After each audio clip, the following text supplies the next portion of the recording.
Hi guys, happy Sunday! I'm back today with a new musical anecdote, and I really wanted to thank you for all the brilliant comments and messages and emails that I've received about that new format video, because this one is much easier for me to manage simply because these videos are much shorter than the story of artists. Obviously, don't worry, I'm gonna keep on doing those longer videos, but it just means that I'm going to be able to share content with you every single weekend, and I'm really pleased, so thank you so much. Today's musical anecdote is really an invitation to dive into a unique period of time in Congo where music, culture, politics, spirituality and religion were all intertwined in a very explosive way. Many things were happening politically at this time, and one of the very specific thing that's going to encourage the artist that we're going to talk about to actually create that very controversial song is a very deep and strong need from the Congolese population at this time to actually reconnect to its own identity. Many people were asking themselves so many questions about themselves, about who they were as Black people, and most importantly, their connection to God and spirituality. And this is all of these questions that are going to lead a very important and unique artist, one of the most important musicians, and probably one of the most important and most famous Congolese producer to create that song. His name is Verckys Kiamuangana, and his song is going to be so controversial that it's going to be prohibited. This song is called Nakomitunaka. Let's dive into that unique musical anecdote. Off we go.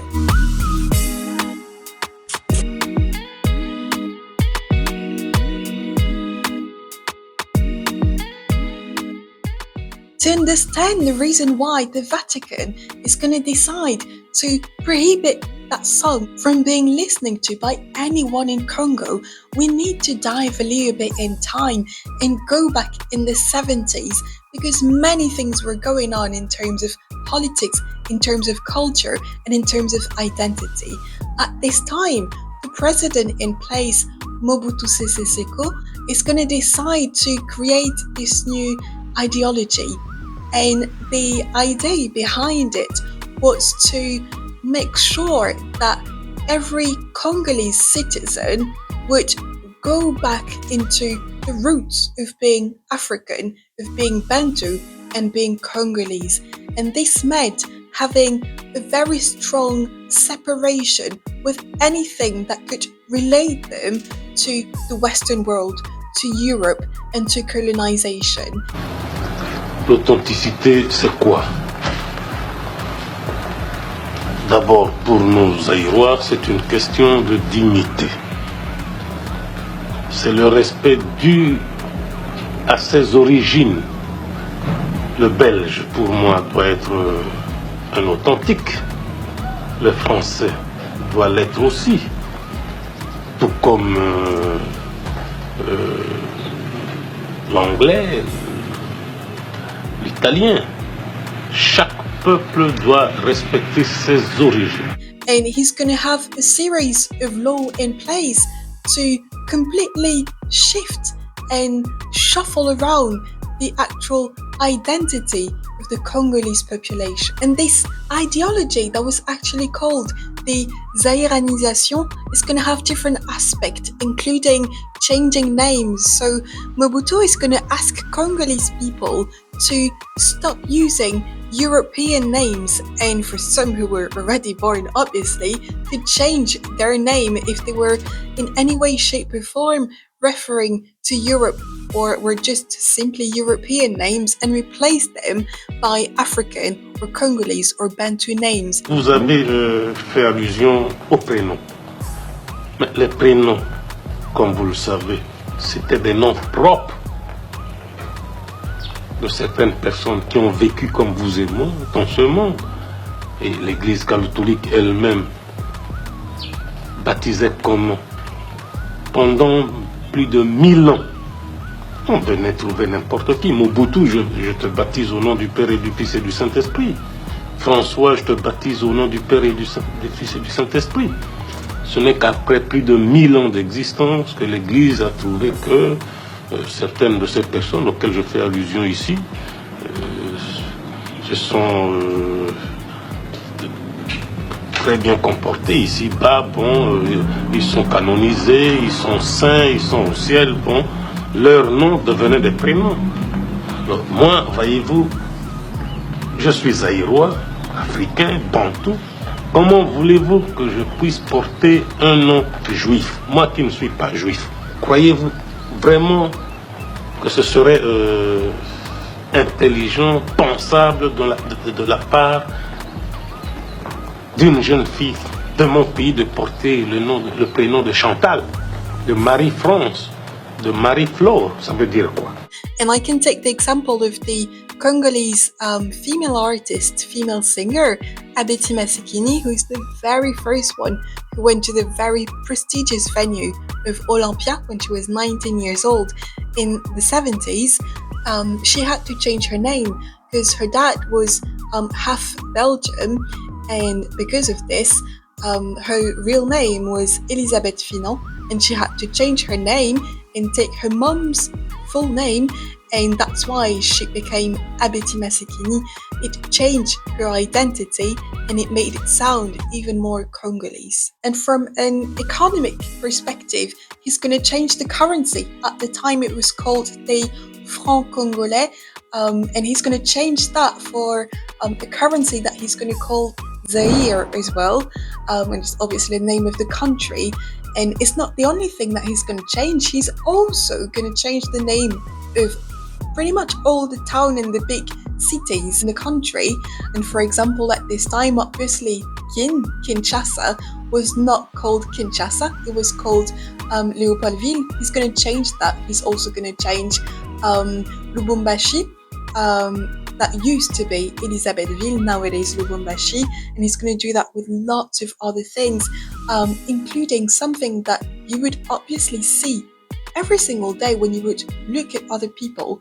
It is the clothes, the outfit. One of the things that he's going to do is that he's going to ask people to stop wearing very European outfit and start wearing much more of traditional African outfit. And one of the words that he's going to use is l'abacoste. Aba means to stop in French.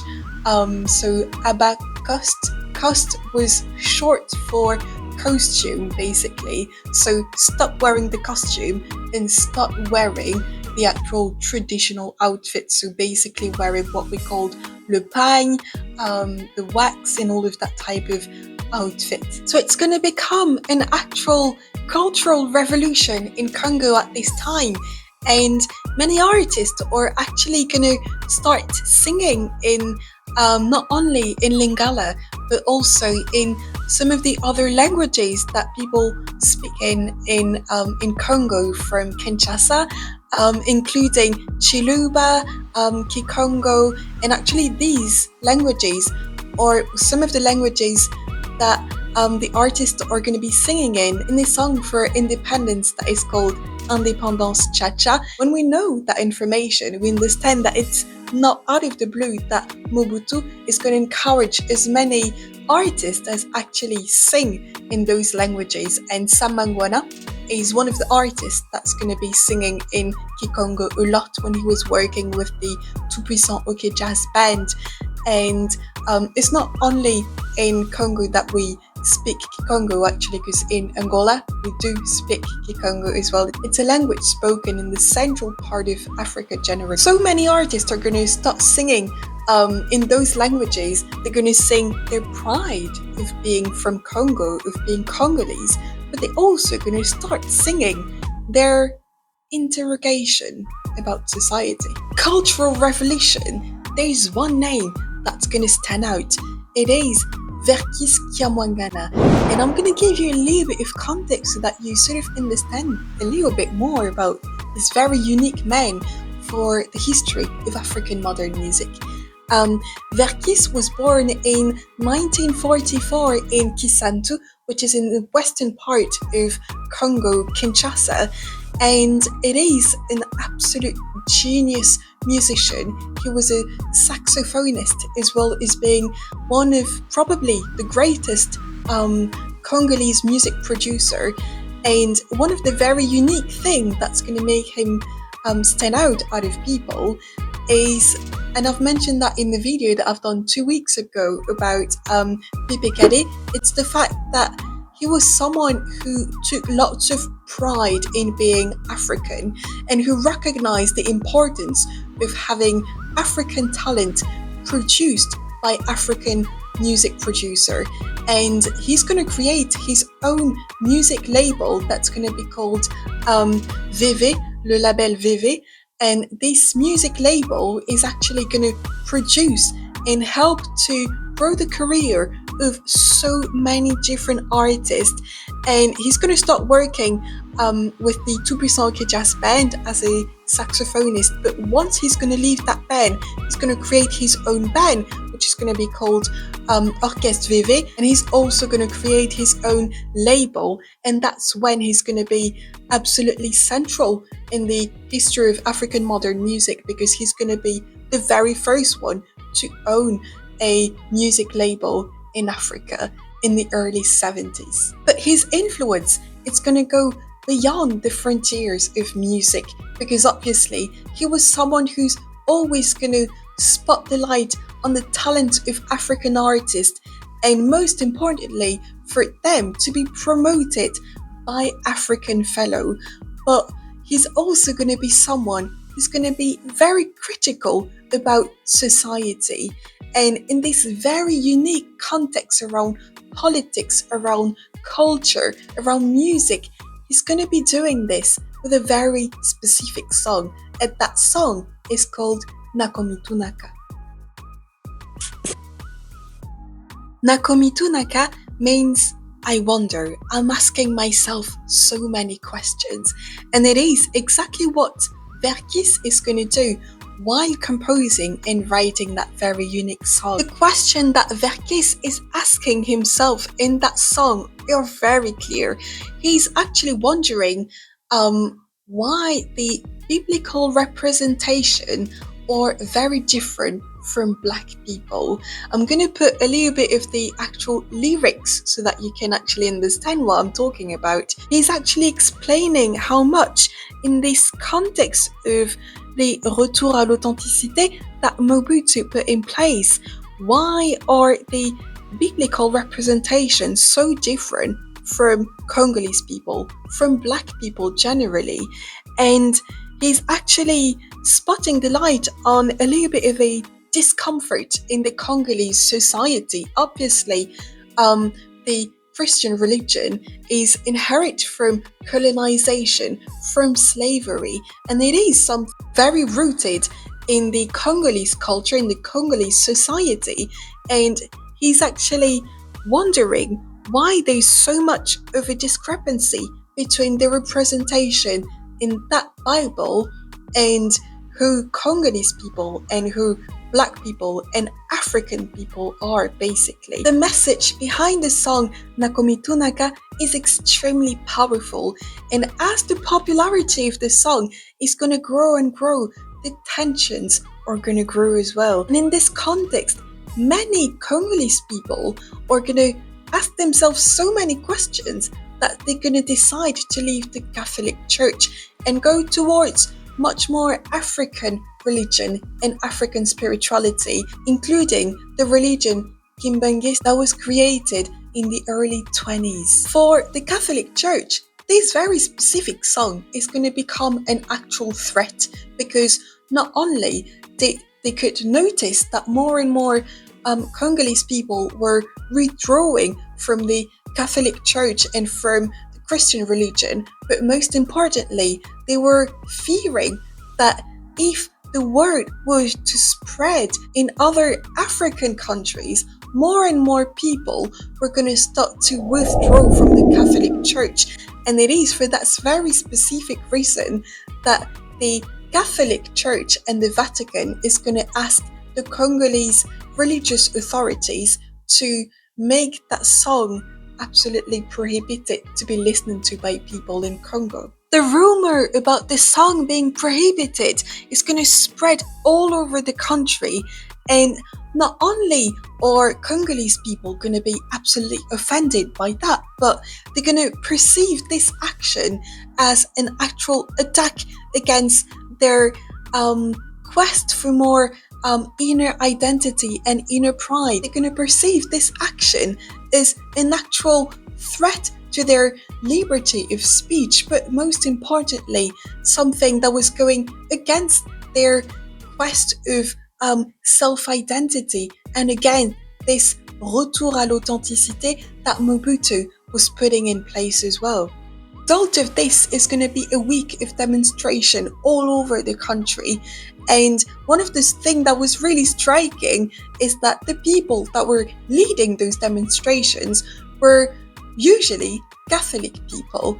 And this is going to resonate for many Congolese people, because for the very first time, it's going to spot the light on a very strong cultural quest of identity. But also, for the first time, it's going to show Congolese people that for the first time, they could also go against the institution and express their disagreement. But even if the song has been prohibited from being listened by people in Congo, it remains a song extremely popular. Remember, I was listening to that song when I was 5 years old in my dad's car, and I'm 29. But this song is going to remain in people's mind because it is not only a very beautiful song, but it also became a symbol of resistance and asking question whenever there is a quest for inner identity. And actually, Verckys' daughter did an absolutely beautiful interpretation of that song in 2016, so I'm going to leave a little extract here, and she did another one last year. I'm going to leave it over there so you can have a look, and I'm also going to leave it in the comment section. It's a beautiful interpretation of that beautiful song. So now you know everything. That was the little musical anecdote around this unique story that threatened the Catholic Church. I really hope that you've enjoyed discovering that song and understanding how the lyrics of that song, the talent of Verckys Kiamuangana, were an actual tool to spread a unique message, ask questions, and open a debate on something that remains an open subject until nowadays. I hope you really enjoyed that episode, and I'll see you next week for the next episode.